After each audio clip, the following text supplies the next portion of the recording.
सबको जय मसीह। फिर से एक बार आपका स्वागत करते हैं। पिछले एपिसोड में हम लोग बपतिस्मा का परिचय के रूप में मिलाप वाले तंबू के पास जाने वाले का दो प्रकार का धोने की आवश्यकता थी, उसके बारे में हम लोग देख रहे थे। परमेश्वर का वचन के अनुसार एक बार डूबकर बपतिस्मा लेने वाला व्यक्ति हर दिन परमेश्वर के सन्मुख में आने से पहले न मरने के लिए विशेष ध्यान दे, न मरने के लिए वाचा का संदूक के पास या वेदी के पास या उपकरणों के पास आने से पहले उधर हौदी में रखा हुआ पानी में हाथ पैर धोकर अपने आप को शुद्ध करना है। मान लीजिए कोई पुरोहित ऐसे सोचे कि मैंने कल हाथ पैर धोया था, आज छोड़ देते हैं बोलकर बेली वेदी के पास जाते हैं, तो वह जाने के समय पैदल जाएंगे, लेकिन वापस उन्हें कंधे पर लाना होगा। हम और आप भाग्यशाली है क्योंकि हम कृपा युग में है। कहीं हम व्यवस्था के युग में रहते तो चर्च में हम लोग पैदल आते और जाने के समय में हमें शववाहिनी में ले जाना पड़ता। कारण हम में से अधिकतर लोग पवित्रता के साथ चर्च नहीं आते हैं। कृपा युग में है, इसलिए चर्च में आकर धैर्य के साथ ताली बजाते हैं, नाचते हैं, कूदते हैं, अन्य भाषा बोलते हैं, लेकिन आप समझ लीजिए ये सब एक दिखावा है। तो आप मरा हुआ अवस्था में है।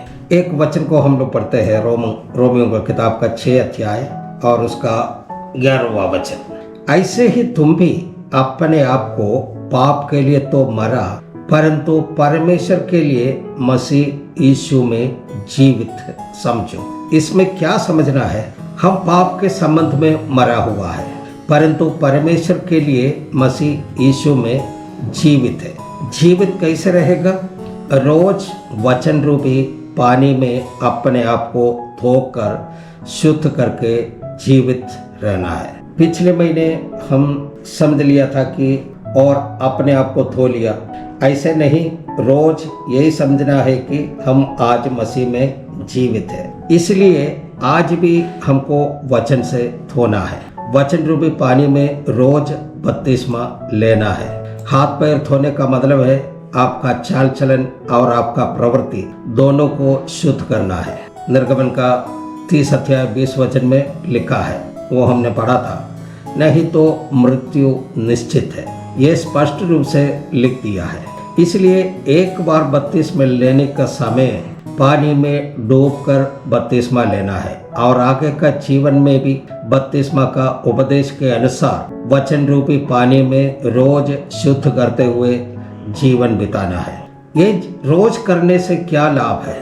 पाप के ऊपर हम जय पा सकते हैं और पाप हमारे पास आने से रोक सकते हैं। इसलिए हम अपने आप यही बोलते रहे, रोमियों का 6 का 11 में जैसे लिखा हुआ है, मैं पाप संबंध में मरा हुआ है, अभी मैं परमेश्वर के लिए मसीह यीशु में जीवित है। हालेलुया। अब आप बताइए, एक मरा हुआ आदमी के मुंह में पानी डाल देगा तो क्या वह पिएगा? नहीं। उनके मुंह में एक सिगरेट जलाकर रख दे, सांस लेकर धुआं अंदर ले सकता है? नहीं। मरा हुआ व्यक्ति ये सब नहीं कर सकता, यह संभव नहीं है। ऐसे ही अंगीकार करते हुए मैं पाप के लिए मरा हुआ है, मैं शराब के लिए मरा हुआ है, मैं सिगरेट के लिए मरा हुआ है, मैं सिनेमा के लिए मरा हुआ है, मैं चोरी के लिए मरा हुआ है, मैं झूठे गवाही के लिए मरा हुआ है, मैं लोभ के लिए मरा हुआ है, मैं कपट के लिए मरा हुआ है, मैं ईर्ष्या के लिए मरा हुआ है, मैं लुचपन के लिए मरा हुआ है, मैं व्यभिचार के लिए मरा हुआ है, मैं मूर्ति पूजा के लिए मरा हुआ है, मैं ठोनों के लिए मरा हुआ है, गंदे कामों के लिए मरा हुआ है, मैं लड़ाई झगड़ा के लिए मरा हुआ है, मैं झूठ के सहारे जीने के लिए मरा हुआ है, मैं फूट डालने वालों के लिए मरा हुआ है, मैं विधर्म के लिए मरा हुआ है। ऐसे हमारा जीवन में जो भी पाप आते हैं उस पाप के लिए हम मरा हुआ है बोल करके अपने आप को बोलते रहिए, अपने आप को तसल्ली देते रहिए। ऐसे अंगीकार लगातार करते करते हमारे मन के अंदर में ये विश्वास उत्पन्न हो जाएगा कि हम इन सब कामों के लिए मर गए हैं। हालेलुया। इन सब बातों के लिए हम एक मरा हुआ अवस्था में है। अगर है तो पाप का परीक्षा के खड़ी में उन पाप से हम विजय प्राप्त कर सकते हैं। कुछ लोग ऐसे कहते हैं हम विश्वास से उद्धार पाया है, बपतिस्मा लिया है, लेकिन अनेकों परीक्षाओं यानी कि पाप का परीक्षा में विफल हो जाते हैं। इसका कारण यही है आप पाप से मरा हुआ है, ये अपने आप में अंगीकार नहीं कर रहे हैं। एक उदाहरण बोलते हैं, सब लोग सुना हुआ बात होगा। एक ताकतवर एक कमजोर मिलकर जंगल से यात्रा कर रहे थे। दोनों डरा हुआ है। उसी समय भालू आता है। ताकतवर जल्दी से पेड़ पर चढ़ जाता है और कमजोर व्यक्ति जो है आंख बंद करके सांस रोक करके जमीन पर पड़ा रहा। ऐसे लोग कहते हैं भालू मरा हुआ जीव को नहीं खाता है। भालू आया, कमजोर को सूंघा और उसके बाद चला गया। अगर आप मरा हुआ अवस्था में है, कुछ भी असर नहीं होगा। तब ये अंगीकार में विजय है। हालेलुया। हम अपने आप को तसल्ली देते रहे, हम चोरी के लिए हम मरा हुआ है, हम सिगरेट पीने के लिए मरा हुआ है, हम शराब के लिए मरा हुआ है। ये सब रिपीट आपका अंदर में अगर कोई भी पाप हमारे सामने में आ जाता है तो हम ये बोलना है कि हम इसके लिए मरा हुआ है। अगर दोस्त आपको पीने के लिए प्रोत्साहन देता है, उत्साह करता है, तो आप उनको बोलिए हम इसके लिए मरा हुआ आदमी है, हम आगे से इसको नहीं कर सकता। अगर कोई आपको सिगरेट ऑफर करते हैं तो बोलना है कि हम सिगरेट को छोड़ दिया है, अब हमारे लिए वो मर गया है, तो दोबारा वो हमारा जीवन में नहीं आ सकता है। ऐसे एक हिम्मत के साथ में आपको करना पड़ेगा। हम सब एक छोटा सा किताब बांटते हैं, उसका नाम है प्रेमलाल का हृदय।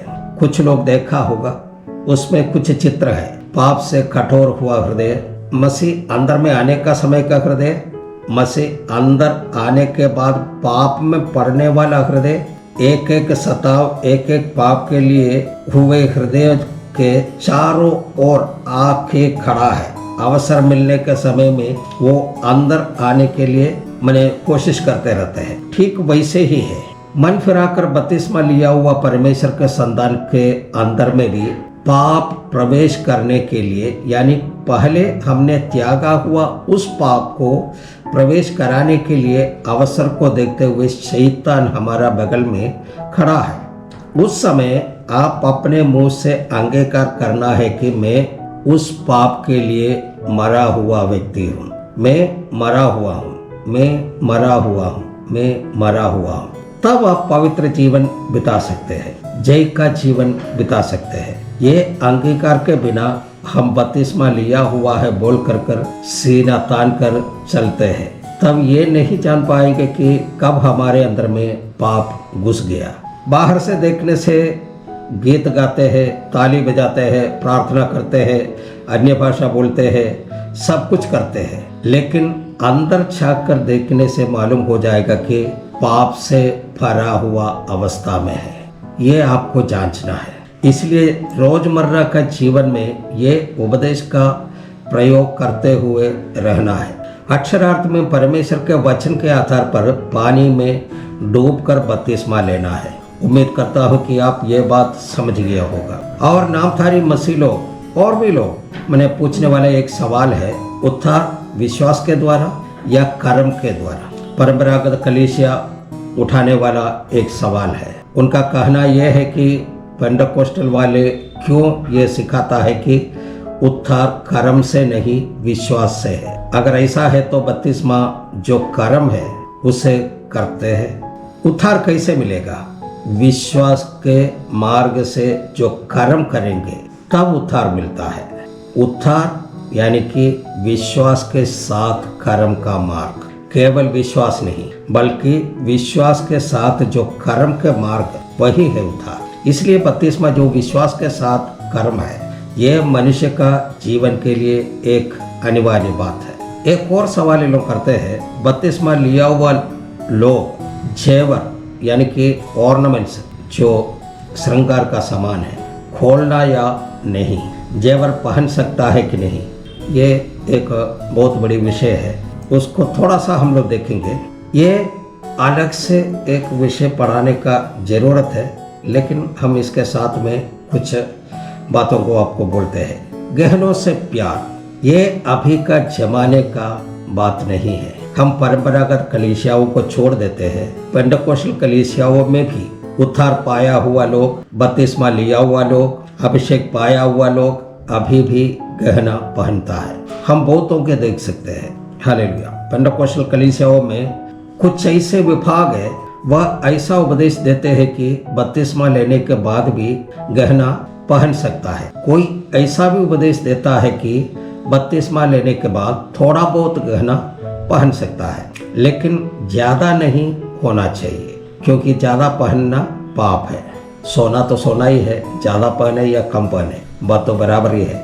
उपदेश में जब हम आते हैं तो क्या हम देखते हैं, उनका हृदय कानून बोल करके जो उनका व्यवस्था का किताब है उसमें लिखा है, बपतिस्मा के लिए आने वाला बच्चा या स्त्री या पुरुष बपतिस्मा लेने से पहले पहने हुए हार, कंगन, बाली इत्यादि खोलकर रखने के बाद बपतिस्मा लेना है।